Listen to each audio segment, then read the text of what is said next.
Hello and welcome to Landscape Photography World, the podcast for everyone passionate about landscape photography. I'm Grant Swinburne and I'll be your host on this show, talking to landscape photographers about their motivations, likes and dislikes. Have you heard that the inaugural Landscape Photography World Awards is now open for entries? Early bird entry is available now at a discounted fee until September 30, 2022.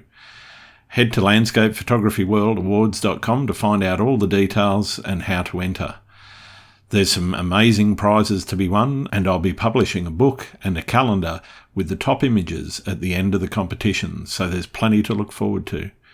Entries close on November 30, 2022, so there's plenty of time to get your entry sorted, but if you want to get into the early birds, do it now. I'd also like to thank the judges who have agreed to work with me and be a big part of the awards. Deb Clark, Victoria Hark, Kieran Stone and William Patino. I certainly couldn't make this competition a reality without their support. This week I'm joined by Steve Belasco to talk about his unique coastscapes, where he captures landscape images from the sea. I first saw Steve's work in a pub when I was on holiday in Dorset earlier this year. What I saw was a series of intriguing images of the Dorset coast taken from a boat on the sea. They were unique and interesting, so I spoke to the barman, and luckily he had one of Steve's business cards behind the bar. When I got home, I contacted Steve and he agreed to be my guest for this week's episode. His career spans several decades, from his days as a newspaper stringer through to his paparazzi and sports photography years, to freelancing, and eventually to what he now loves doing, showing people the Jurassic Coast from a very different viewpoint. Everyone has seen Durdle Door and many of the iconic locations on that coast from the land, but few have photographed it in the way that Steve is doing. He's published a number of books of his coastscape photography and has just published a new one which we talk about in the show. We also touch on why he gave up newspaper photography, how he manages a camera and a boat at the same time, his work in magazine production and his association with the Jurassic Coast Trust, along with a whole lot more. I hope you enjoy his fascinating story. Hi Steve, welcome to Landscape Photography World. How are you going?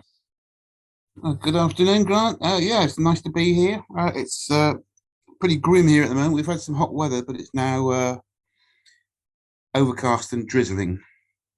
Sounds a little bit interesting. We're back to rain. We were enjoying a little bit of warmth and a bit of sun, but we're back to rain, and I think we've had well and truly enough rain this year. It's been a lot of it. Well, yeah, I mean, I don't know. I mean, you're heading towards your summer now, and we're heading away from our summer. Yeah. But we've had records. You've probably seen record high temperatures here and so forth. So there's been no rain for a long, long time. So we're quite welcoming it. Yeah, no, I don't blame you. I was over there not long ago, actually in June, and I was down in your part of the world, which is actually how I came to find out about you. I was actually in a pub in Abbotsbury, which I believe is just down the road from where you live. And indeed. Saw some of your work on the wall and was chatting to the barman there, and he gave me one of your cards. So I thought, okay, well, this guy's work looks interesting. I want to have a chat to him. So I guess... That's great. Why don't you start with who you are and what you do, and then we can talk a little bit about why you do it. Okay, I mean, do you want a potted history? Yeah, sure. Well, I mean, I have combined my two favourite interests, which are boating and photography. And what I do now when I have time is I cruise up and down the local coastline with my camera in my small motorboat, photographing everything I see, basically. Mm-hmm. And that the area is known as the Jurassic Coast. It's a World Heritage Site, and it covers the whole of the Dorset coast in South England and a stretch of East Devon as well. In total, it's about 95 miles long. Mm-hmm. And about 10, 15 years ago, my wife was saying, why don't you combine the photography and the boating? And I sort of thought, ding, why haven't I really thought about that? And I had been a professional photographer for many years, and I moved into the newspaper and magazine production Yep.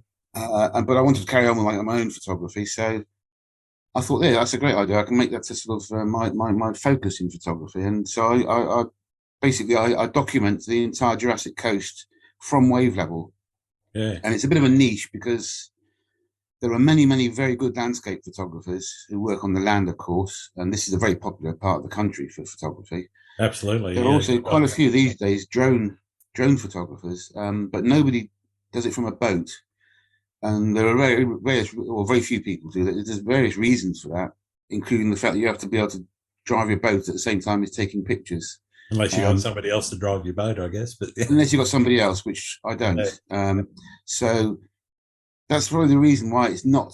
I'm more or less the only person in this area that's doing it, which means I've got a bit of a niche because people who want Jurassic Coast images now do have this choice of having the coast from offshore. And to be honest, it's the sea that created the Jurassic Coast.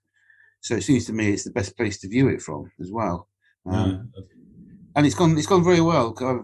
I've been doing it, as I say, about 12 years on my small boat. I've got a family and things, so obviously I can't commit to it full time. But yeah, pictures have sold well. I've got quite an extensive image library now of the Jurassic Coast, and magazines. It's mostly editorial stuff. Magazines, newspapers, books use these images. I'm also involved in the Jurassic Coast Trust, which is the charity which looks after the World Heritage Site. And I'm sort of official supplier of them images to them. And I'm just in the process of my third book being published, which I've just received the first one by airmail from India, where it's being printed, and I'm just waiting for the actual copies to come by container ship. It's through a publisher, and as I say, it's my third book. Yeah, and it's I'm never going to make a living from this, but it's certainly it's very handy extra income, and it's nice to have two hobbies that pay for themselves, really. Absolutely. So I'm now working part-time as a production journalist, producing news magazines and things. And as I say, in my spare time, I try to get out on the boat as much as I can and photograph everything. That also includes shipping, people, animals, wildlife, as well as the incredible views that you get from wave level. Well, as I said, when I was in that pub looking at some of your work, what drew me was that niche, as you said, or the uniqueness of that wave level view that not many landscape, looking at the landscape from the sea, really sort of drew me into, okay, I've got to find out a little bit more about this guy and why he does what he does. So I guess that's. Let's start with how you actually got started in photography. Let's go right back to the beginning if we can. Sure. Yeah. I mean, how long have you got? We're not bounded by time, and it's been a seismic shift in what I do. But when I first started, I was just like all of us, a keen amateur. And I had actually my first camera was one of those Zenith Bs, which sort of weighed about 10 kilos, and it was a good, solid, robust camera. But I became keen on photography, and I thought, very naively, I thought, I think I'll become a professional photographer, thinking it would be very simple. You walk around clicking images, and people will love it and buy lots of them. Going back, early 80s, really, I got friendly with a guy that worked for a news agency in the Midlands in England, where I lived at the time. And he let me sort of assist him, basically, in my spare time. And he was a newspaper agency photographer in the area, and I gradually started getting the occasional picture published in national newspapers of sport, because we were covering a lot of sport in the area. And that went on for quite a while until I started working regularly for the local newspapers as a photographer, part-time. And I was doing the real crap that most professionals wouldn't bother with. I used to have to go out late on a Monday night and photograph darts teams that won their darts match in a pub, and then go home, set my darkroom up in my bathroom, process the pictures in black and white, and then deliver them to the newspaper office the next morning. So I'd be up till like 2 a.m, then getting up early the next morning again, taking these pictures in, and then I'd get the grand sum of £5 for doing that, and it was the stuff that other people wouldn't bother with. Yeah. So I actually got I got quite a lot of work out through that, and eventually these people that I was doing part-time work for launched their own newspaper in the area, and they got in touch with me and said, "Look, we want a full-time staff photographer on our new newspaper. How do you fancy it?" So of course that was it. Everyone wants to do their hobby for a living, and so that's how I actually became a pro in 1982. That was, and I was a professional press photographer for local newspapers. I moved across over the years to do agency work. I was working for an agency called Raymond's in the Midlands, which at the time was the biggest news agency outside London, and mainly sport, because, well, as I say, where we were was a brilliant place for doing sports photography. And I eventually had pictures published in virtually every national newspaper in the country, except the Observer. I never got a picture in the Observer for some reason. But all the Times and the Mail and the Express and the Suns and the Telegraphs, all the nationals through the agency. Mm. Then after a while, I started having, to be honest, personal issues with some of the stuff we were doing. An agency photography, as you probably know, is very cutthroat, and you cover everything. You're the real dregs of society, and we started covering some very unpleasant court cases and stuff like that, and it didn't suit me really. I wanted to be doing sort of cheerful stuff rather than this really cutthroat hard news stuff. And although I did quite well at it, I didn't like doing it. And the last, we did major Crown Court cases of horrible crimes and things, and trying to get snaps of the villains and so forth. And of course, the more sensational the image, the more they want it. Yeah.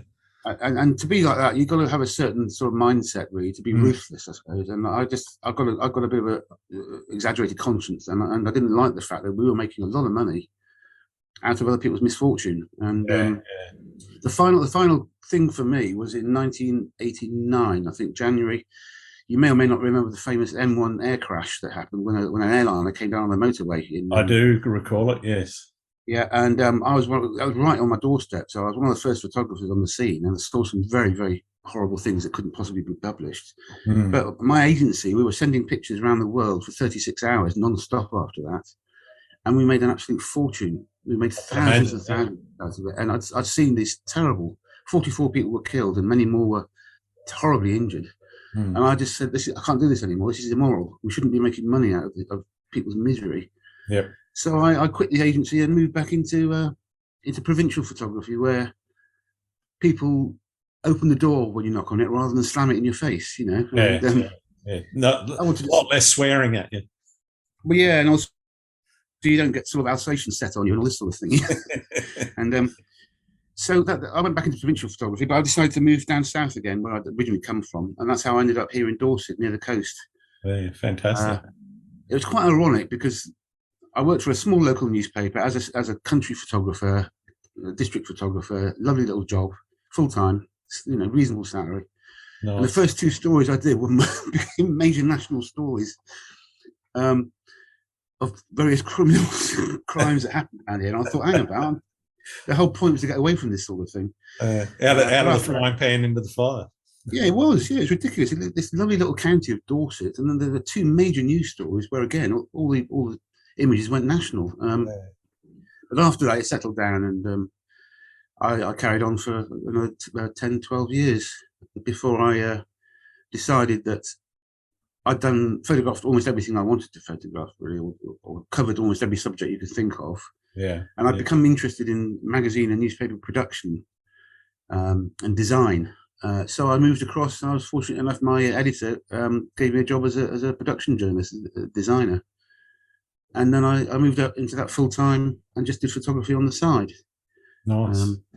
Which was nice because I was photographing what I wanted to photograph, not what other people were telling me to photograph. And, which I think is every photographer's dream. Anyone that goes into professional photography, doesn't want to be told, "Oh, photograph that Coke can, photograph that news story, whatever, photograph that model in a certain way, it has to be to this style or to this brief, and that's it. And I was, being able to do what you want is really where you want to be, isn't it?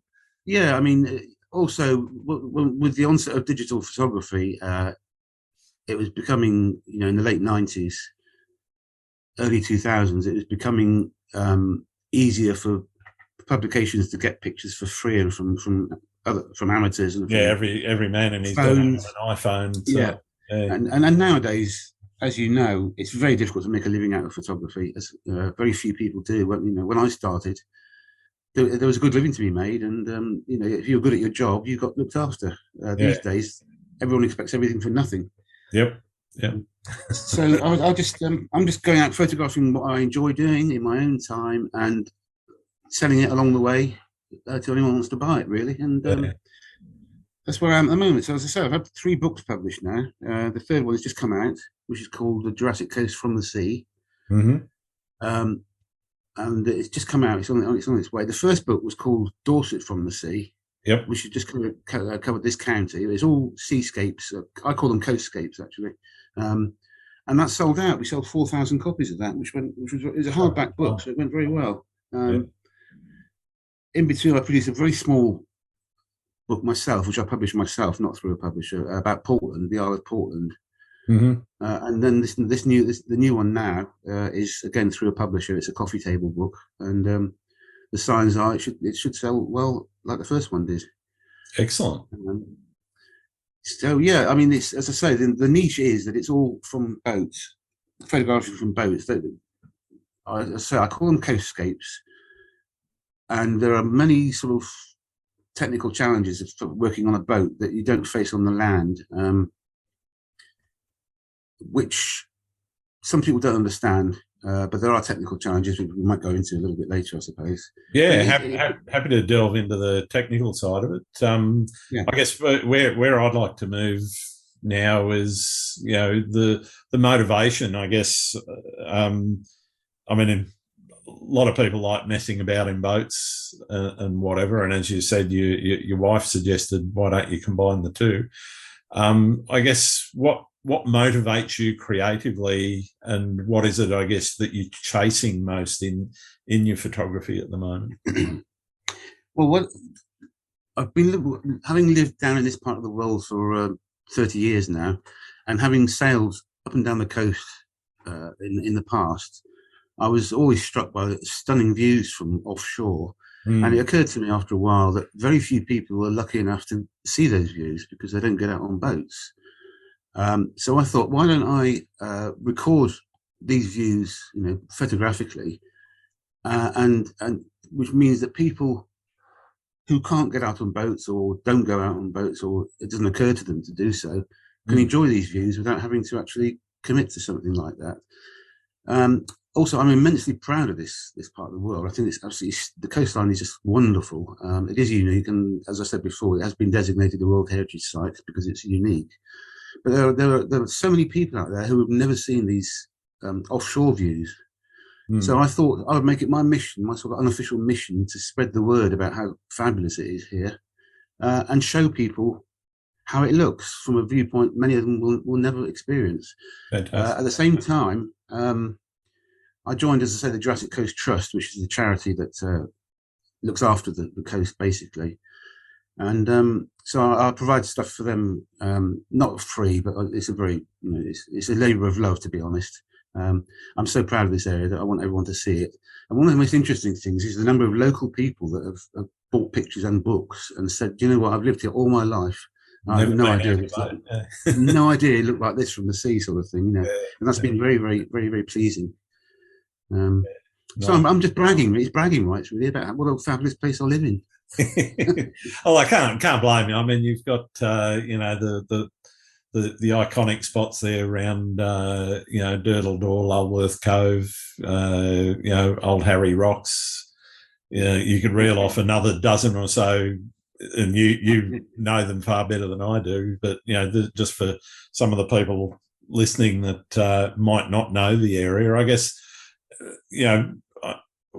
what are the places that you keep returning to simply because they might be the iconic or they might be the less iconic, but the ones that you get drawn back to time and again? And I guess I'm interested again in the why. Why do you keep getting drawn to those places? One of the amazing things about working on a boat is that the lighting is very different at sea than it is on land, and there are several reasons for that. But that's one of the reasons why you go back to certain spots, is to catch them in different lights, at time of day, time of year, and weather conditions, and they look very, very different.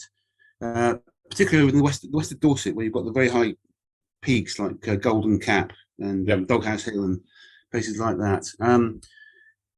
If you catch there is sand and there is clay and there are different coloured materials, and depending what time of year, what angle the sun's at, they glow different colours. And I always find it fascinating that how different the same place can look purely by nature's light. Just, without I never use filters. I just photograph what I see, and so there are places, as you say, Durdle Door, for example, is probably the most photographed location in Dorset and one of the most famous coastal landmarks in the country, probably. Yep. And millions have taken pictures, good, very high quality images, obviously by pros as well, from the shore. But again, viewed from the sea, it's very, very different. And you don't see that many from seaward. And people always say, it is a unique, I guess, perspective on looking at it, particularly when it's going to be different depending on wave height. It's going to be different depending, as you say, on the light and so forth as well. Yeah, well, I went. There was I don't know, you've probably seen in the last few years, people have noticed, landscape photographers have noticed that at a certain time of year, around midwinter, you can catch the sunrise right through Durdle Door. So in the last few years, a lot of those pictures have been appearing with the sun it only lasts for about a week or 10 days, something like that. That's right, yeah. And so what happened? So I thought, right, I'll go down there midwinter and do it from the other side, because everyone else does it the other way around. And so I went down there a few years back on December the 21st for dawn, and got some fabulous pictures of the sunrise. And the door glowing such a bright orange that people, which you would not have seen from the land side at all. No, that's right. It's just completely hidden from land. Totally. Yeah. And then, of course, when I got down there was like 30 photographers on the beach, doing the other direction. I was the only person going. And as a matter of mischief, I took the boat through the door as well, just to annoy them.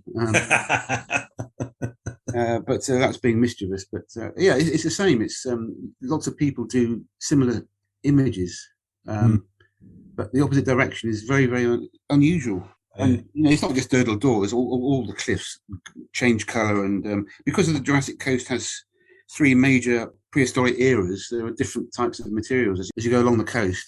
So it does change colour physically as well. When you go down to the far west, it's all sandstone and and mudstone, which is because it used to, 250 million years ago, it was all desert, and that's why it's sand. Then you come up to the main part, which is the Jurassic area of Dorset, and that's 150 million years old, and that's all when the big animals were about. It's all mud and rock, mudstone. And then you get to the far east, as you say, Old Harry Rocks, and it's chalk, which is much younger, which is pure white.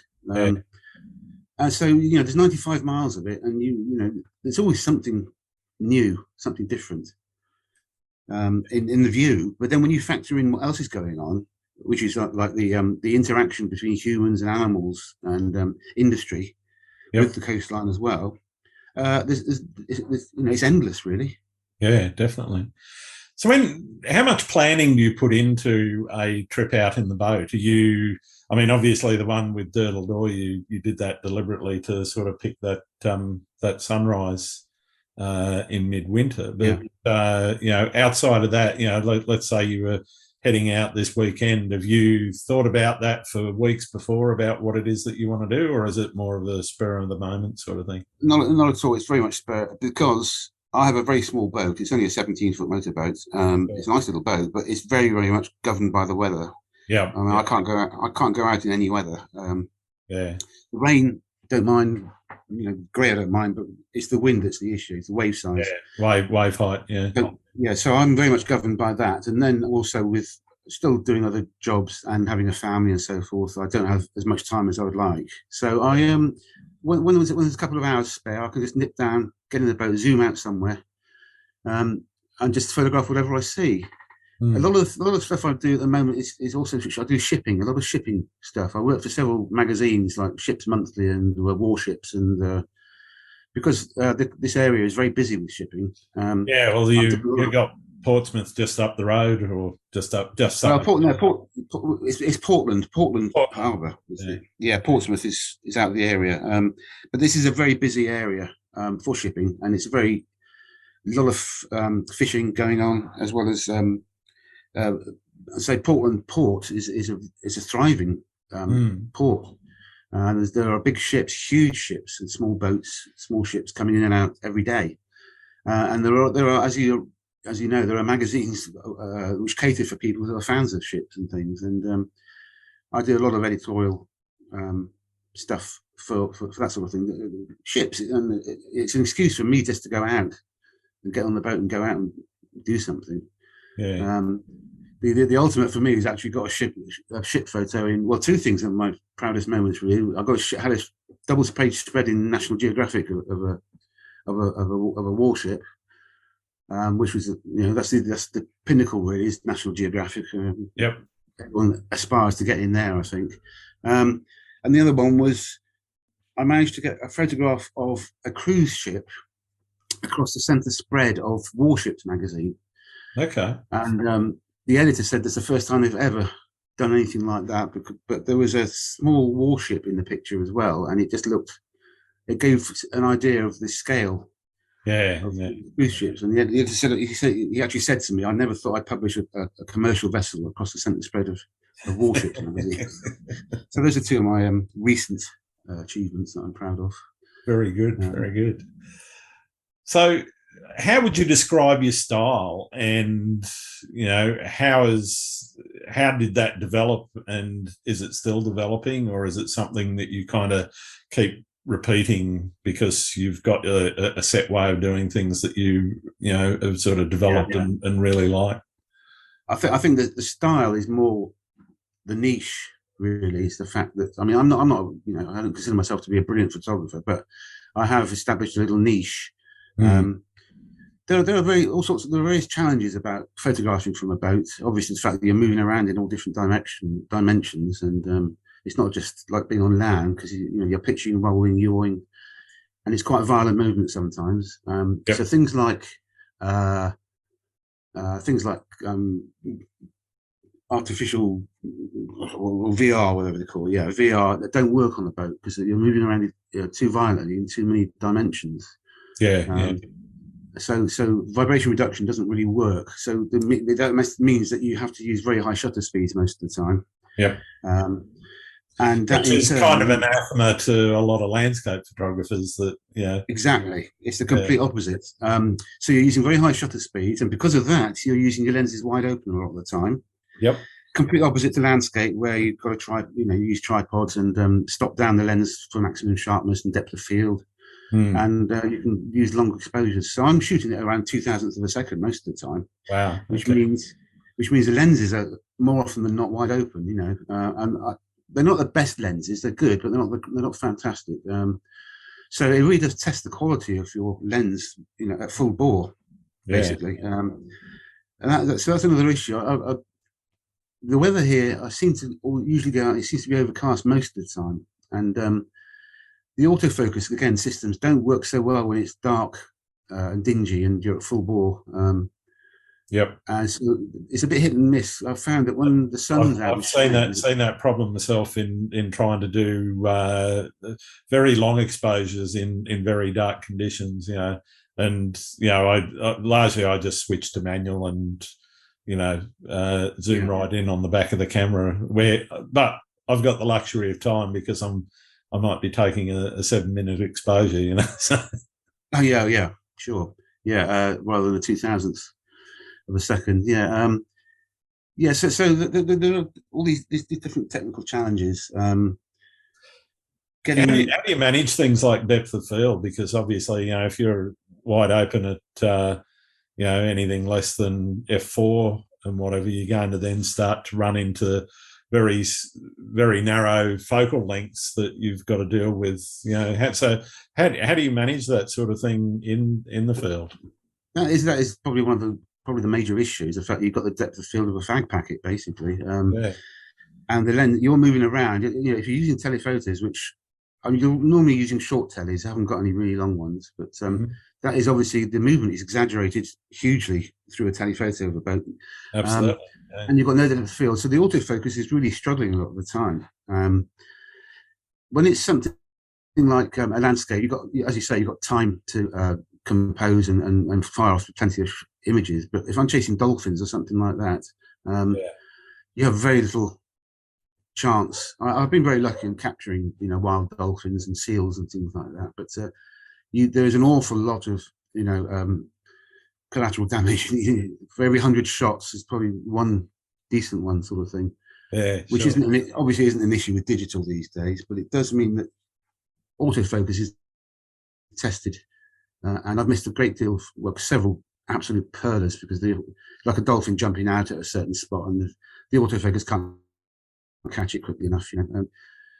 So that's another issue. Obviously, when I started in photography, there was no autofocus; it was all manual focus. But, that's it. Yeah.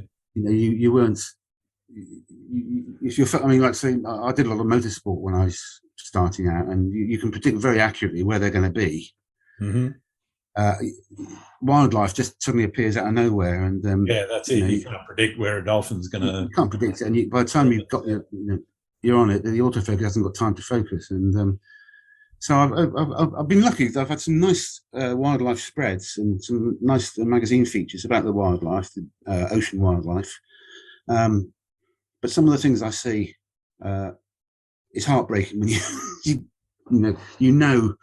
you caught it, but it wasn't in focus at the time. And, so there's a lot of frustrations, and also you've got it's a hostile environment for a camera being out on the sea, and when it's splashy and the water is all salty. Yep. And you often get a very fine bit of spray in the air. You hardly even notice. Yeah, it's got salt in it, and it really does your filters. You need to change filters quite frequently, which are very expensive. So I can't do that too much. So that's another thing you're looking out for, is protecting your lenses, anticipating when a bit of spray is going to come aboard and turning away from it and so forth. But I'm using Nikon stuff because I've always used Nikon. Sure. For 40 years I've used Nikon. I don't know if I can get into technical stuff, but these days, I think if I was starting again, I would probably opt for Canon. But the Nikon stuff is fabulous. it's great. It's very expensive, but it's obviously great stuff. And the better cameras are weather sealed. I wouldn't call Canon cheap.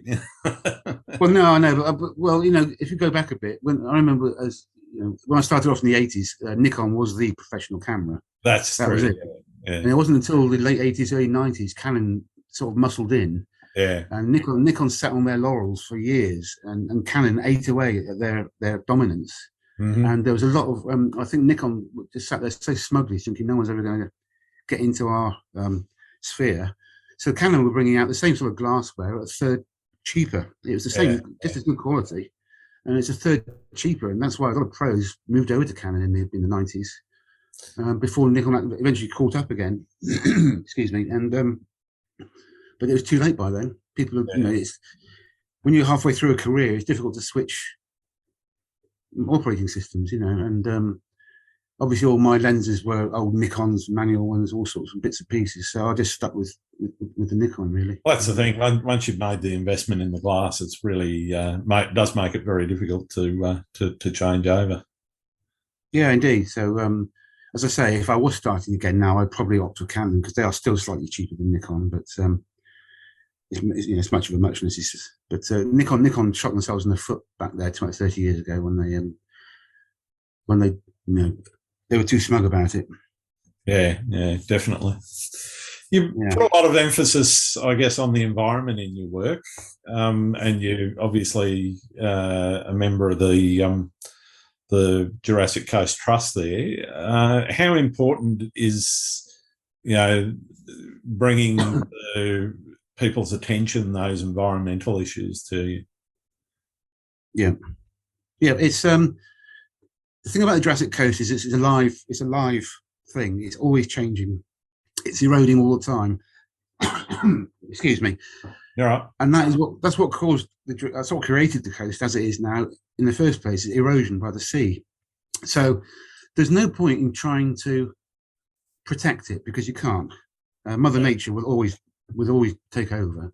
So the Jurassic Coast Trust really is just about educating people into understanding why it is like it is, and why there's no point trying to stop natural processes from happening. But one of the things is that obviously things like fossils and dinosaurs are the big draws for the Jurassic Coast. Yeah, it's why a lot of people go. Yeah, and there's a lot of the geology is just obviously phenomenal. People come from all over the world to study the geology there, because for various unique reasons you can't do it anywhere else on the planet. You see certain things, and but for me, I'm no geologist. I know the very basics, and that's it. What interests me as a photographer is the aesthetics. So I'm sort of I don't contribute really in any way to the scientific side of it, but I do contribute to the aesthetic promotional side of the trust. Yeah. Not everybody wants to know about different periods or historic eras or whatever. They just want to come and go swimming in a where there's an attractive backdrop. So the thing, the great thing is we've got some of the cleanest water in Europe here as well. We're very lucky. So you can come here, you can sail, you can dive, you can scuba, you can fish, just swim, you can go boating, go water skiing, kite surfing, whatever it is you want to do. All these different sports with this amazing backdrop behind you, which is like the icing on the cake, really. And that's the side of it that and look at wildlife, of course. Yeah, and that's the side of it that I'm interested in, is promoting the beauty, the visual interest of it. There are plenty of scientists in the group which know all about the science of it, but there is a large number of people that just like to come and visit, a tourist, or we want to encourage to just enjoy the environment, basically. Yeah. I was certainly one of those back in June this year. It was, and you certainly got that, aesthetics in spades from my perspective. Some. Did you get out on a boat? Unfortunately, I didn't. I was actually with my wife and her parents, who are in their 90s, so it was not terribly easy. We stuck to the land, unfortunately, while we were down in Dorset. But it was. For me, again, I didn't get to do some of the photography that I would have liked, but it was just marvellous being there, and really enjoyed, being in the environment down there. It's just an absolutely stunning area, and anybody that misses out on getting there is definitely missing out on something, that may be a once in a lifetime opportunity. Yeah, well, as I say, it was actually 20 years ago. It was awarded World Heritage status, which puts it right out there with, the Grand Canyon and the Great Barrier Reef, of course. And it's that important to Earth science. This little stretch of coast here. Yeah. Let's say from a photographic point of view, one of the other interesting things, as I mentioned earlier, is the lighting. You get this very unusual light when you're on the water, because the sea acts like a giant reflector, really. Yep. So you've got this fill-in light coming from below, which gives you lovely tonal ranges and all sorts of different colours that you don't normally get on land. You haven't got that bounce back coming from the water. Yep. Again, the sun angle makes a huge difference, of course. And another thing is, there's a thing called sea breeze front, which is when the warm air comes in from the sea onto the land, it rises upwards and creates a line of clouds, which you don't really see on land because you're underneath them. And you can be on land looking out to sea a clear blue sky, But if you're at sea looking into land, you can see a line of these lovely white fluffy clouds, which are essentially a nice vistas photography and stuff like that. So again, it's an angle that you don't get from land. And the lighting is also, winter seems to me to be the better time to be out there, because we don't have the haze and stuff, and the air is very, very clear in the winter. It's pretty cold sometimes, but it's very, very clear and crisp, and that makes for nice photography. No, nice. Yeah. You talked about having to balance full-time work and a family, etc. So how do you fit your photography in? Well, as I say, I'm now I'm working part-time now as a magazine editor, actually. Not a photographic magazine, I hasten to add, a news magazine. And the family are pretty much grown up. But it's always been the case that popping out for half a day here, half a day there, a couple of hours here. When I was a few years ago, I would go away for a couple of days at a time sometimes, because the Jurassic Coast, as I say, is approximately 95 miles long. And in my little boat, you can't possibly cover that sort of distance in a day. So I would actually go away for 3 or 4 days and trundle off down to Devon, or across to East Dorset, the pool area, and just stay on the boat, which is very, very small, has no facilities. But when the weather's okay, it's okay for a day or two to stay aboard. And that's what I was doing, really. The short trips out. I used to sail a lot, and sailing is not the ideal way of getting to places quickly if you need to. No, definitely not. So eventually we got rid of the sailing boat and got a small motorboat, which can go very fast if you wanted to. Although I rarely go fast. And so it means I can nip out for 2 hours if something's going on. If somebody has spotted a pod of dolphins somewhere and the weather's okay, I can nip out quickly, try and get some pictures and come back in again. But I'm not. The image library on the website now is about 8 or 9,000 images now, and there isn't. I'm not going out anywhere. I've now built up the library. I've got all the basics. I've sort of photographed every meter of the Jurassic Coast, but really. So every now and then I go on a trip to see where there've been maybe landslides or slips. To get more updated images from the sea. But mainly, as I say, I'm limited now to going out in the immediate environs on 2 hours here or 4 hours there. And really just photographing everything I see. And there's always something. It's either wildlife or a fishing boat, hauling in its nets, or a bit of cloud action over the land. Or there's always something to photograph. It's very rare that I haven't come back with something I'm pleased with. Although I've often come back very frustrated as well. I think that's the lived experience of a photographer, isn't it? Frustration. Yeah, indeed. I nearly one day I had an idea of publishing a book called "Great Photos I've Missed," because there are many. I'm sure we've all had those experiences. But, well, that's the thing. I was talking to somebody the other day, and they were, actually admiring a few of my photos, and I said, well, what you're not seeing is all the failures. Yeah, that's it. You say, well, yeah, this is a nice picture, but you should see the one I missed. That's it. Yeah. What's the most memorable experience you've had in your photography career? And it doesn't have to necessarily be the landscape / seascape stuff. Oh, I don't know. There are many. When I started off, I was doing mainly sports photography in black and white for newspapers, and I was very lucky to get to, because of where I live, which is the East Midlands. I was covering European football, Test cricket.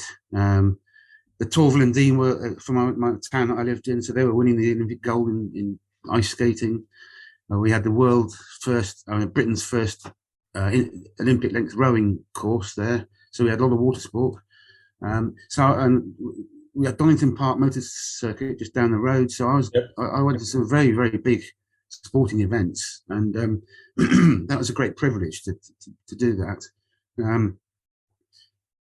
Later on, there were small small sort of victories, if you like, as a local photographer, local press photographer.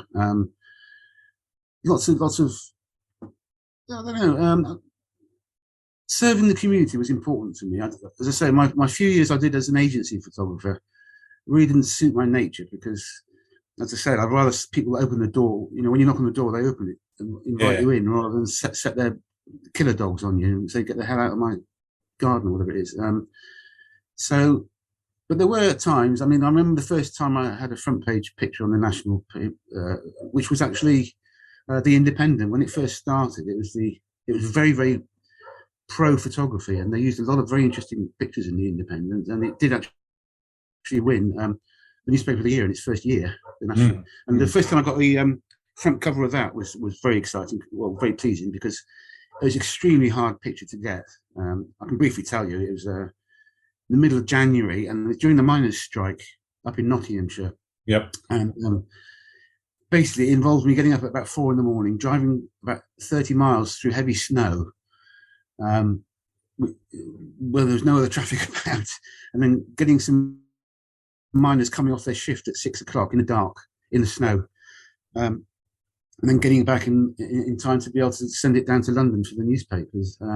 And it was a very tricky, difficult picture to get, but it, as I say, it made the front page of the Independent, which, you know, you got a lot of backslapping from that because everyone wanted to get the front page of the Independent. Yeah, definitely. And then a couple of weeks later, I got a exclusive picture of Riccardo Patrese testing his new Formula One car at Donington, where there had been several agencies there, and they'd given up, decided that they weren't going to be able to get access to get pictures of him, and I just persevered and eventually got a couple of nice pictures of him in the pits.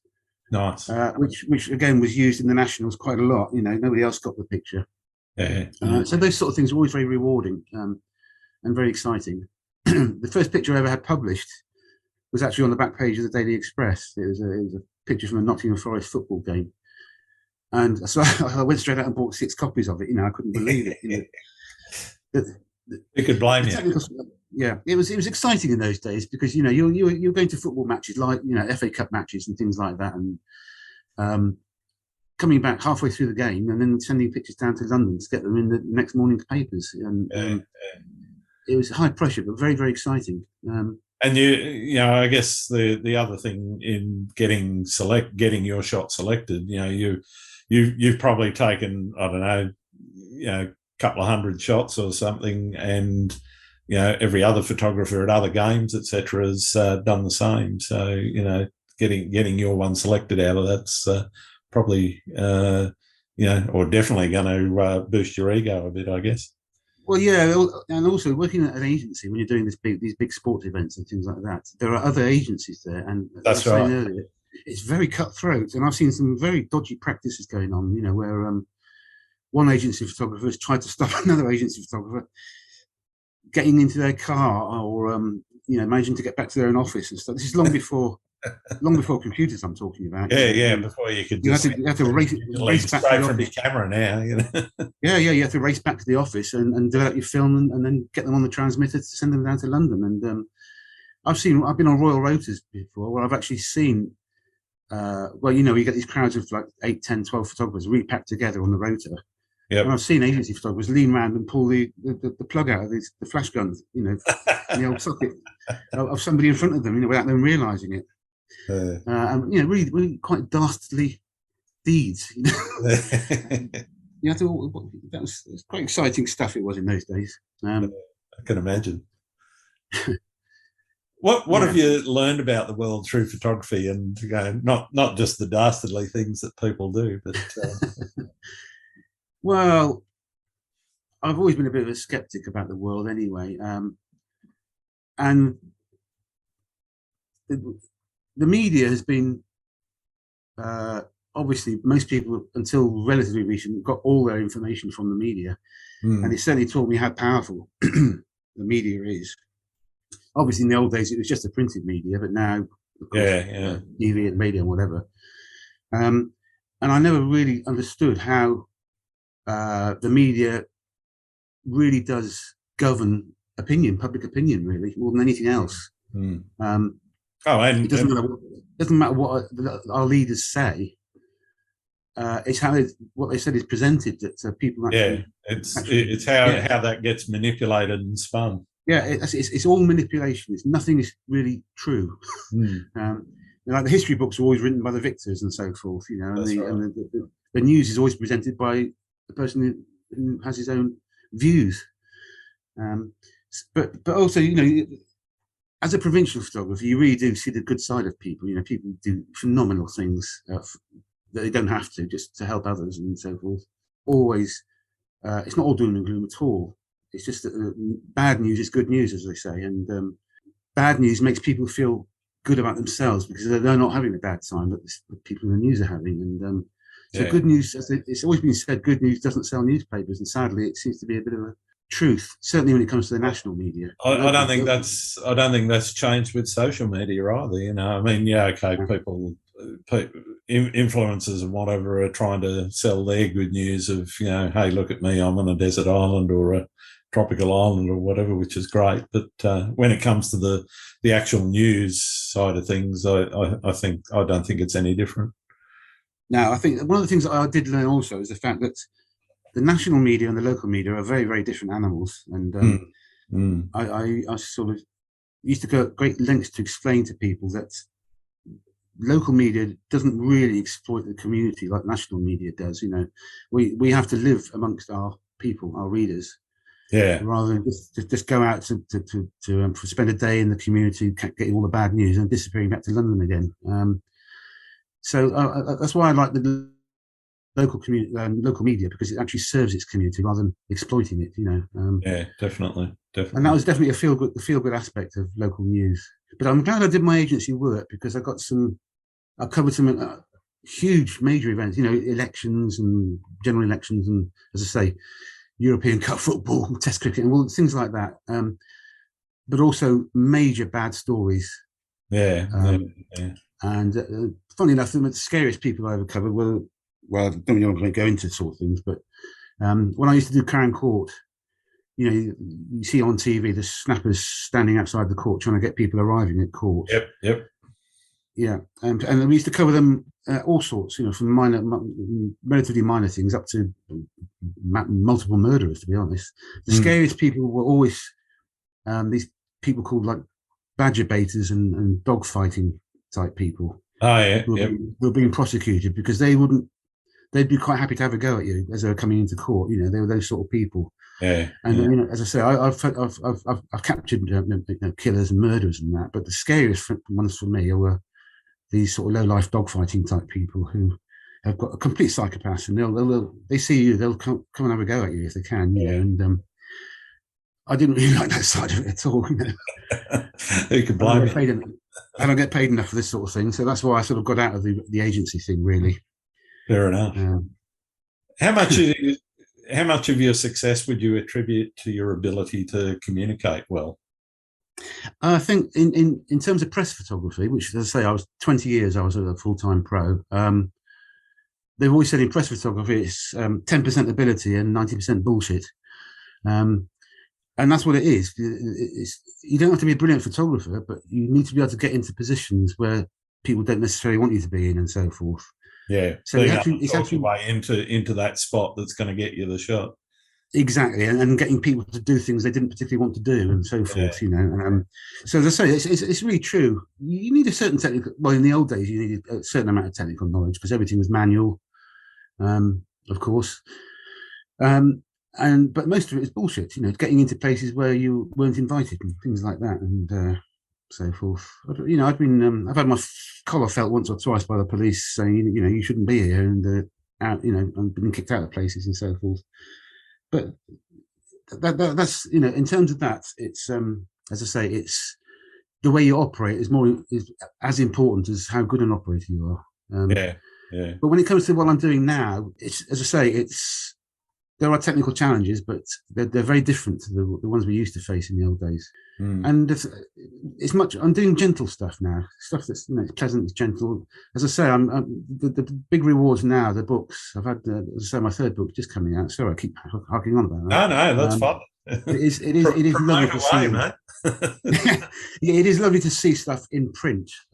Many people don't realise that to get the quality good enough for glossy printing is more difficult than getting a picture that looks great on the internet, as you know. Yeah, absolutely. There is a huge increase in quality, really. So you have to you have to be quality focused. And when I was, in the old days, the content of the picture was far more important than the quality. If you're working for a newspaper, they want a picture of something that you can't get. They'll rather have a really crap picture than no picture at all. They still want the picture. Whereas these days, if it's slightly out of focus, but you can still see who it is or whatever, they're fine with it, as long as it's got the drama or the story. Yeah, I mean, the best picture, the most successful picture I ever did was an out of focus picture of a guy arriving at court, being smuggled into court by the police. Yeah. And I just managed to find this. I was the only photographer there. I managed to find a slot where I could just get an angle where I could get his face. This guy, and this guy was he was a very serious criminal, and I got this slightly blurred, not too bad, but slightly blurred, very grey black and white image of this guy's face. He was called Michael Fox. He was a famous villain many years ago, and the picture went everywhere. Nobody else anywhere had a picture of him. I had the only pictures of this guy, and the picture itself made well over £2,000, and that was back in the 90s. Wow. So in terms of money, but these days now you've got to be ahead of the others, because everyone can take a good picture nowadays, very high quality pictures. Yeah. And that's one of the reasons that there are far fewer pro photographers around than there ever used to be, because the standard of the average has risen hugely.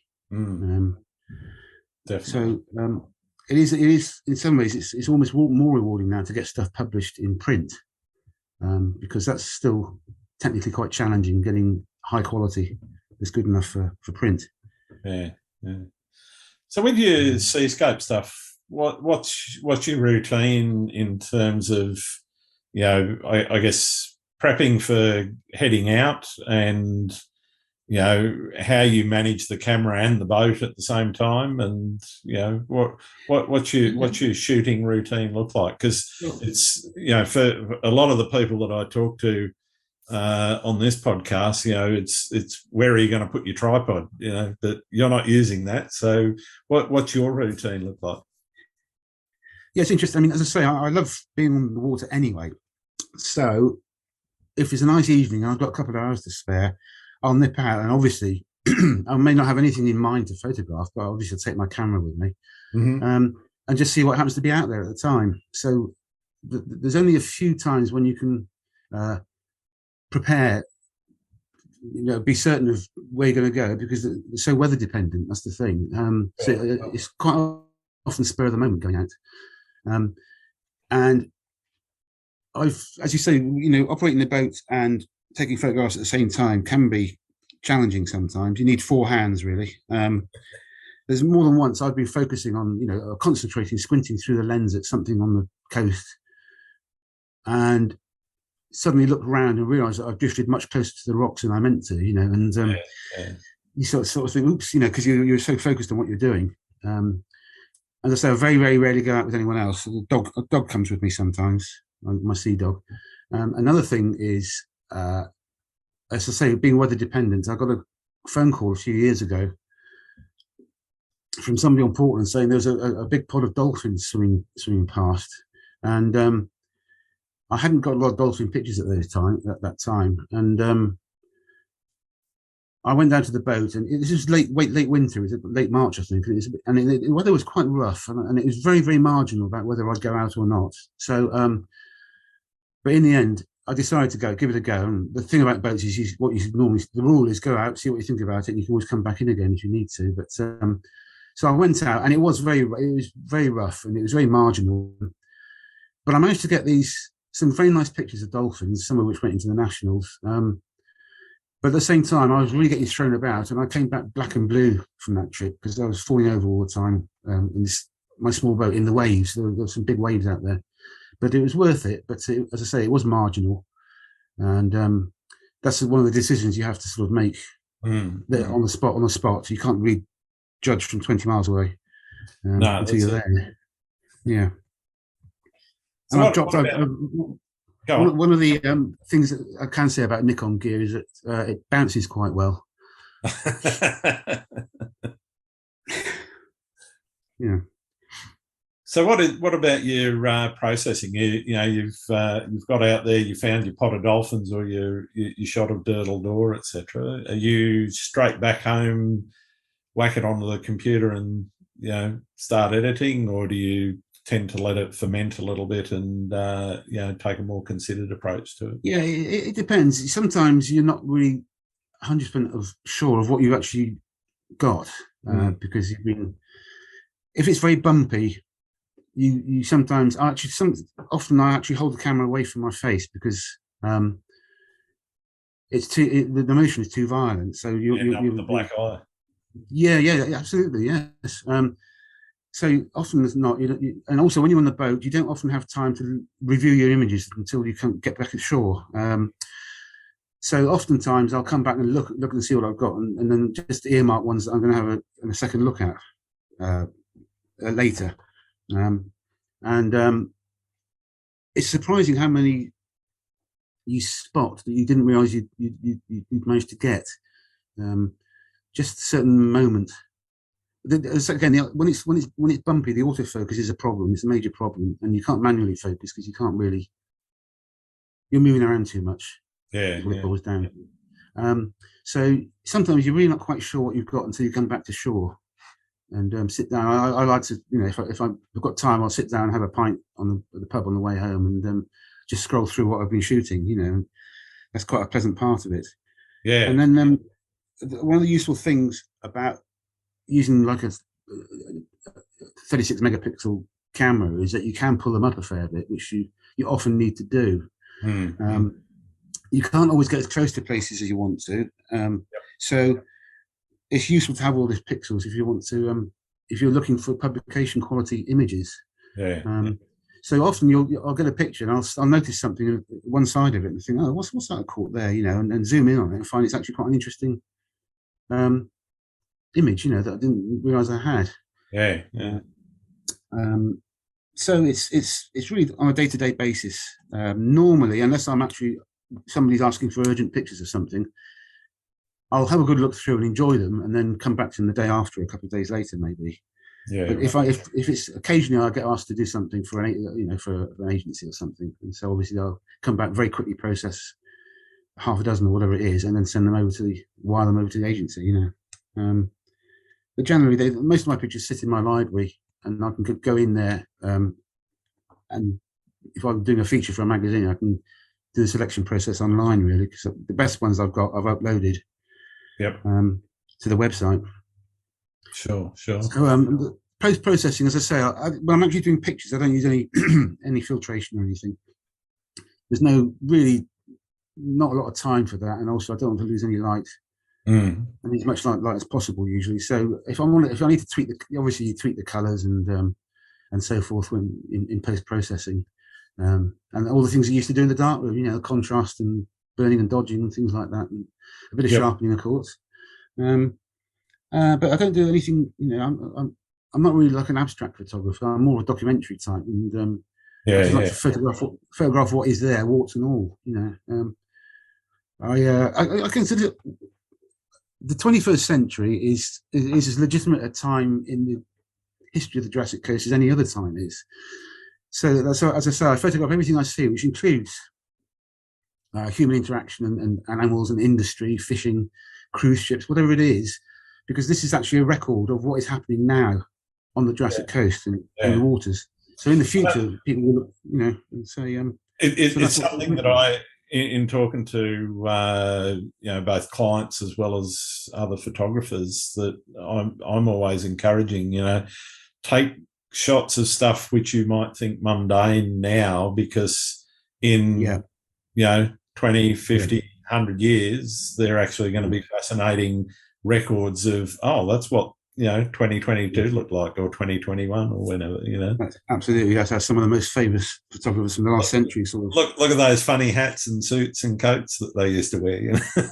Well, yeah, yes, Lartigue. Look how big the cameras were. yeah. So that's why the stuff that Cartier-Bresson and Lartigue and people like that were doing. Yeah. was pure recording. That was all. But they're some of the most fascinating pictures to look at now. They really are. Absolutely. Yeah. I love a historical photo. I've seen some amazing stuff of my hometown here in Sydney from, the very earliest days of photography right through, the 1920s and 30s and so forth. And, I think it's marvelous because you can sit there and try and work out, okay, well, where was that taken? And you can replicate it and you can do that comparison of, well, this is what it looked like 100 years ago. Here's what it looks like now, Yeah, that's the job of a documentary snapper, really. It's recording the now. Definitely. Yeah. Have you ever hit a creative wall? I wouldn't. I'm not a particularly creative person, I wouldn't say. My strengths, personally, I think my strengths have always been composition. I've always had a good eye for composition, and sometimes, which isn't really being creative, although when you can creatively crop an image, obviously, and you can completely change the composition of an image by how you crop it. But I don't think, as I say, my 20 years as a full-time pro were as a press photographer, and there isn't much time to be creative when you're a press photographer. Yeah, it's high pressure. Yeah, it's high pressure, and it's recording. It's documentary, really. And so, in a way, I'm still doing something similar, which is recording what's there, and what's happening at this particular period, for people who live locally, who've never seen these angles or whatever, but also in the future, for posterity, for people to look back and say, oh, that's what it was like, and that's what the people did, and so forth. So I've never really regarded myself as a creative photographer at all, although obviously when the computerized side of it came along, there were ample opportunities to be as creative as you want to be on a computer, but it's not something I've really thought of myself as. I always thought I've always been a jobbing photographer. I've always had work, and I've had an eye for composition and so forth, and light as well. Yeah, But I don't consider myself a particularly creative photographer. There are lots of landscape photographers, and you think, how can you actually do something different from this angle that 100 other photographers have done the same thing from, that's it. Yeah. without actually changing something yourself, rather than the fact that the landscape itself has changed, or you can go out in different weathers, and you can keep an eye on the light, different lighting conditions. Yeah, exactly. But you can't really change the subject matter. And it's only how you look. It's only how you look at the subject matter. And in some of the iconic spots, it's very difficult to take an original composition as well. I've seen a few photographers manage that, consistently, and they're people that are really sort of starting to push the envelope on those sorts of things. But even still, you will. It's kind of like I've said this before on the podcast. There's only so many angles you can take of the Sydney Opera House, for example. It's iconic. Sure. It's beautiful to look at, but there's only so many places where you can stand and get a shot. There's a lot, but well, as I say, one of the things I've done, I've been quite lucky with wildlife. But what I've tended to do, because I don't have the big specialist lenses, I tend to include quite a lot of the environment in the picture. And I've noticed many times in some of the magazines, you get a close up of a fabulous, a kingfisher diving for a fish or whatever it is, stunning picture. But it could be anywhere. It could be in your own aquarium. Yeah, you can't tell where there's no context behind it. It's just exactly. It's context. And one of the things I've done reasonably well with is not trying to get close up pictures of animals, because I can't, but it's getting them in context, and showing that actually that was just down the road from here, or that was at a picnic spot where anyone could go to, and that it wasn't set up or anything like that. And I think these are done quite well, because most people seem to automatically try and get the closest action they possibly can, and some of them do it extremely well. So I just try to find a slightly different angle. And that's gone quite well for me. I've got quite a lot of stuff published like that. But I would never consider myself a wildlife photographer. But I have photographed a lot of wildlife. What do you see as being the biggest challenge facing photographers right now? I think if you mean when you say photographers, it's actually being a photographer. Yeah. You have to pardon my cynicism, but I mean everybody now is a good photographer. Newspapers and magazines don't employ photographers anymore. They don't need to. No, that's it. Yeah. And the challenge is being saleable. Really, I mean, I'm a member of the British Institute of Professional Photography, which is it's the only organisation which is purely professionals and nothing else. Yeah. And obviously, the numbers have diminished over the years because there are far fewer of us around. But nowadays, anyone can send in, as you say, whatever. News is almost dead, really, because there's always somebody at a news event with good quality iPhone pictures or whatever it is. Yeah. You don't need to send a photographer out. There's plenty of photographers there with their phones. So I think being saleable. I've always said the thing about being a professional photographer is the word professional. And professional means selling. It means selling. So you can either be a creative type, or you've got to be very original in the way you treat common subjects and so forth. And being professional means getting paid. Yeah. And most of the photographs you see published nowadays have not been paid for. No, that's it. Yeah. So there is. I mean, it's different. There was a career option in the old days, many years ago. It's not so much a possibility anymore, really, being a professional photographer. I mean, obviously, video and online stuff is more. There's still a lot of demand for that. But I think it's very difficult if you want to be a pro nowadays. I couldn't make a living from it anymore. Not the stuff I'm doing. I do okay out of it, but I couldn't totally support the family from it anymore, like I did, 20 years ago. Yeah, I think that I got to say, I think that's very much a rarity nowadays. Yeah, I mean, obviously things like weddings, there'll always be demand. Yeah, and if you can get into fashion, Yeah. but that kind of tends to be a little bit more niche in terms of you've got to have the studio, you've got to have the gear, and when I say gear, not just the cameras and lenses, but also the lighting and reflectors and all the rest of the other stuff that. Well, yeah, I mean, most it's all very cliquey, isn't it? As well. Yeah, very very hard to break into unless you. It's more these days. It's more about who you know. That's right. Yeah. I mind you, I don't know that that's ever changed. No, I just think it's more. Yeah. As I say, I keep harping back to the old days. But if you're a good photographer, you can always get work. Oh, definitely. Yeah, definitely. No matter whether you knew people or not, if you were good at it, then someone would buy it. You could sell it. But these days, it's very, very, very much who you know. Yeah. Yeah, very much about that. Yeah. What do you see as the future of photography?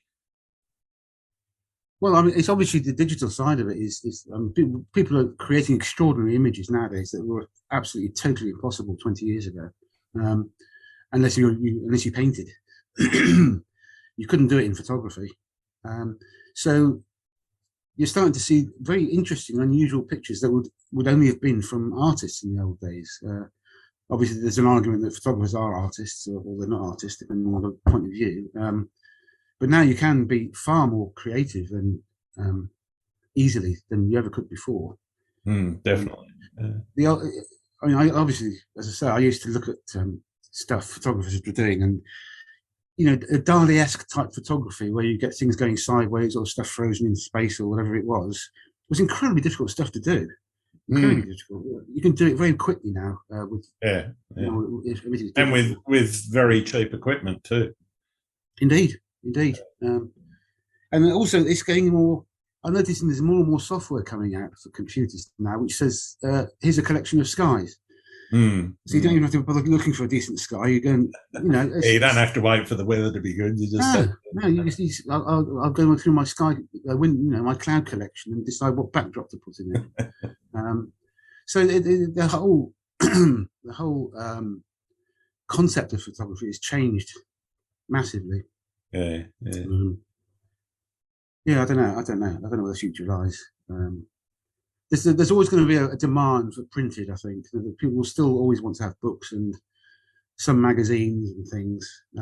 The internet and digital won't take over from everything. No, definitely. So there'll always be some sort of small market for high quality, reproducible imagery. But it's getting more and more. It's the quality. That's the only thing is the quality nowadays. Top photographers have to produce very high quality stuff for it to be printed. Yep, definitely. And that's still a challenge for amateurs, really. And telephones. Yep. Yeah. What advice would you give to a 10-year-old Steve? A 10-year-old? Yeah. Bloody hell. I assume you're talking in terms of never get married is what I would say. But if you're talking in terms of photography, just do what you like. Do anything you like. You don't have to obey any rules anymore. You had to know the rules in the old days before you could break them. Yeah. Like exposure had to be right, or else you wouldn't get an image. Yeah, that's right. You really can get a silk purse out of a sow's ear these days. You couldn't in the old days. So if you want to do photography, then do it, please. It's great, but don't expect to be able to make a living out of it anytime soon, really. But enjoy it. People are, it's more pictures have been taken now than have ever been taken before, obviously, and the quality is fabulous. Or the content is fabulous now. But it's not the slightly sort of unique position that it used to be. No, definitely not. Yeah. I know what I mean. I can't quite put it in words, but I know what I mean. I'm pretty sure I know what you mean too. Yeah. What's your favourite thing about being a photographer? That's a good question. So in the old days, I like the fact that you were serving people most of the time. People were inviting you to take pictures of stuff, and it pleased them. And there was a certain amount of skill involved, not just in taking the images, but processing afterwards and so forth. I don't know what it is actually. I've always been sort of into aesthetics, really. Visuals have always been important to me. Some people are not particularly interested in aesthetics, but for me, I've always been interested in aesthetics. I like a sense of balance and symmetry and so forth. So when I take a picture that I like, often other people cannot see what it is I like about it. But but to me, it just pleases me. So I don't. It's nice to get the oohs and the ahs and the compliments for photographs. It's a nice little ego rub sometimes. Selling books is nice as well. Yep. But it's not a profession for me anymore, really. What's your least favourite thing about being a photographer? Well, in the old days, one of the things with the dark room was a very, very unhealthy environment to be working in. And most of the people my sort of age I know have got various issues from the use of breathing in chemicals or sticking your fingers in chemicals and so forth. And there were various. It was an unhealthy environment being in a dark room. The hours were really pretty shit at one time. If you're a press photographer, you had to be available 24/7, really. Yeah. And also, you saw when you're doing the unpleasant stuff, you really see the dregs of society, and it could be quite. I'd come away from some jobs quite depressed sometimes. How can people do certain things to each other or whatever? But I think these days, unless you're in the press side of things, the reportage side of things, there's nothing really negative about photography, is there? No. I mean, you could argue. I mean, I say in reportage, there's the intrusive side of things, but people that don't want to get photographed don't have to be photographed. No, that's right. Yeah. Most of the time, 90% of people who object are actually quite pleased. Paparazzi and all that stuff.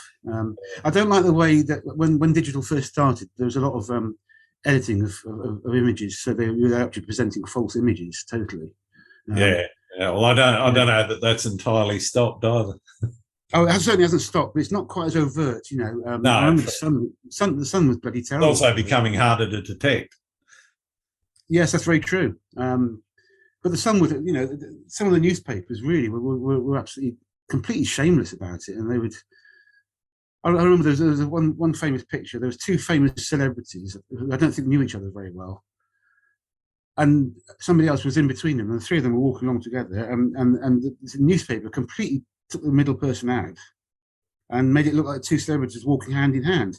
Yeah. And they really hardly knew each other, these people, and that was the really worst time when the early digital days were really bad. People now are much more suspicious of images. They don't trust them so much. Yeah. But also, the reverse side of that is that sometimes people don't believe an image is genuine. Yeah, you show somebody something and they go, "That's not real. That's been photoshopped. That's not real." And in the old days, that wasn't an issue because you couldn't really fiddle images, really, not very easily. Yeah. Well, nowadays, you could, but it was a lot more effort. Well, as I was saying, you couldn't do it easily, and you had to have quite a lot of skill to be able to do it. Nowadays, people just say, "Oh, that's been photoshopped," Yeah. No, honestly, it's not. It's genuine, and a lot of the time now they want to see originals, although people want to see original files. If you're in competitions, anyway, which I don't really go in for, but you can understand why. Definitely. What do you like to do when you're not out shooting? Sleep and drink, basically. What are you drinking? Are you a real ale man or a cider man? I was very much a real ale man until fairly recently, and I've moved over onto cider now. But living in this part of the world, it's lovely. The best of both worlds, I think. Yeah. Take the dog out for a walk quite often every day, and I'm still working, as I say, on production, magazine production from home these days. And I like to. One of the things that's nice to do is dig out old images from 10 years ago, maybe, and go through them and think, how did I miss that one before? I'll have another go at that one. And that's another thing. I'm going through old stuff and thinking, that's actually a good picture. Why didn't I proceed, do something with it? Yeah. And my wife always jokes. My wife always jokes and says that I often say, without even realising it, bloody hell, that's a good picture. Did I really take that? Yeah. So sleeping and walking the dog, really, and going out on the boat when I can. Yeah. Are there any photographers out there that you think I should be talking to? Oh, currently, yeah. I don't know. There's a guy. There's a very good commercial photographer who lives quite near here, and he's. I used to work with his wife in newspapers, and Paul. I don't know his surname now. Paul. I'll tell you in a minute. Yeah, no worries. He's a very modest chap, and he actually flies all over the world doing very large format cityscapes on a one of these. It's all way above my head, but one of these really large format cameras. Yep. Which are like 200 megapixels or something like that, and he's producing some of the most incredible pictures I've seen of cityscapes. And he has, some of his clients are really, Hollywood and Far East. He goes all over the world taking these pictures, and when you look at them, the depth of information in there is just mind-boggling. Paul Reefer, I think his name is REIFF. Okay. Paul. He's in the BIPP. If you go to the BIPP website, that's the British Institute of Professional Photography. He's in there, but he's a very modest chap. But certainly he's very interesting. The stuff he talks about, I don't even know what he's talking about half the time, but it's interesting. I'll definitely look him up. But there are a lot of good photographers around. Always have been. But it's harder and harder to sort the wheat from the chaff these days because of the quality that is standard. Yeah. That's why I've got a very long list of people to talk to. Well, yeah, I mean, a friend of mine who I used to work with on newspapers called, he now works for Getty Images. And his name's Finbar Webster. He's a press photographer. He's an out-and-out press photographer. He's not really landscape. Yep. But the thing about Finn is I always used to say he always gets the picture. He always gets the picture. No matter what job he was assigned to, he always comes back with a picture. Astonishing chap, but again, it's not really landscape at all. No, that's okay. That's fine. I mean, in the old days, as I say, I like the documentary guys, Cartier-Bresson and Jack Henry Lartigue and Bert Hardy and people like that. So I used to love their documentary stuff. Landscapes, I don't know. So many landscape photographers out there these days. Yeah. But I was certainly. I mean, if you can include cityscapes or urbanscapes, to me, even to a certain extent, not so much the people watching side of street photography, but street and architecture photography, I consider to be part of landscape photography, because it's kind of like the intimate landscapes you see of people taking, patterns in rocks or patterns in the bark of trees. Well, the urban landscape is, it's a landscape. It's the interaction and interplay between humans and the environment that they've created for themselves, I think, is another valid part of landscape photography. Some people like to make that natural landscape is what they mean by landscape photography, and they may even exclude seascapes, but for me, that broader, terminology around landscape incorporates the city and streetscapes. Yeah. Yeah, no, I would definitely recommend Paul Reifer. As I say, it's Reifer.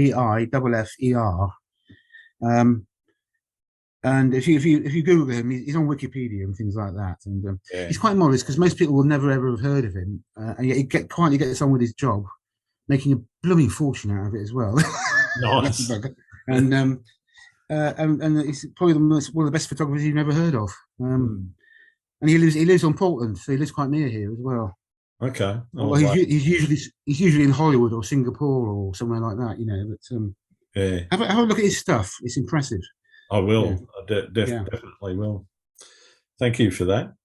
I've got one more question, and it's for some people that listen, the most important one that I ask everyone who comes on the podcast. Do you like pineapple on pizza? I'm sure everyone always laughs and hesitates when you say that as well. Some do, some don't. Some people are very adamant yes, and very adamant. One of my problems is I've got a lot of, over the years, I've acquired a lot of splinters from sitting on the fence so much. And I am very much a fencer. So yes and no, really. I've always tried to be a bit of trying to see the other side of any argument, really. And I like pineapple, but I'm not necessarily on pizza. Fair enough. On the other hand, you can put anything on pizza now, can't you? Well, that's it. I've seen some very bizarre combinations in my time, but well, yes, yeah. I once had a meal at I can't remember, a famous restaurateur chef that combines the most ridiculous things, like crab meat and chocolate and things like that. Ridiculous. Okay, wow. Heston Blumenthal, that's it. Yeah. I'm familiar with his work. Yeah. Yeah, and I must admit, this just the from the aesthetic, I just couldn't touch it. Yeah, fair enough. You go so far, and it just becomes pure. It becomes gimmick after a while, doesn't it? And yeah, I think you're right. I think basically with anything, if you like it and it doesn't harm anybody, go ahead. That's it. That's exactly it. Yeah. Yeah. All right. Well, thank you very much for taking the time to talk to me, Steve. It's been really fascinating talking to you and listening to some of your amazing experiences. Where can people find your work? Well, stevebelasco.net will give you all sorts of options. That's the place to look. As I say, anyone that's interested in the books, you can order them offline now. Online now, rather. So that's something as I say, I'm a bit of a technophobe. I wouldn't say, I don't dislike technology. I just don't understand it very well. I'm not a Luddite. I do understand how clever it is and how wonderful when it works it is. But I've set up, I have my own website, and it's been quite a journey getting it set up and everything. But now you can look at all the pictures. You can order them, or you can find the books, order the books online now as well. The first one sold out, unfortunately, but the new one's just coming on now. and that is I'm rather proud of that. Actually, it's rather I can't show you it now on screen, but anyway. So yeah, stevebelasco.net, and it's Belasco. Fantastic. I'll include a link in the show notes. Thank you very much, Steve. It's been a pleasure, Grant. Thank you very much. Thanks again for listening to Landscape Photography World. I hope you enjoyed the show, and keep listening because I'll be joined by some great guests in upcoming episodes. You can find my work in this podcast at grantswinburnphotography.com. I'm also on Instagram, Twitter, YouTube, and Facebook. I'm Grant Swinburne. Hope to see you out shooting soon.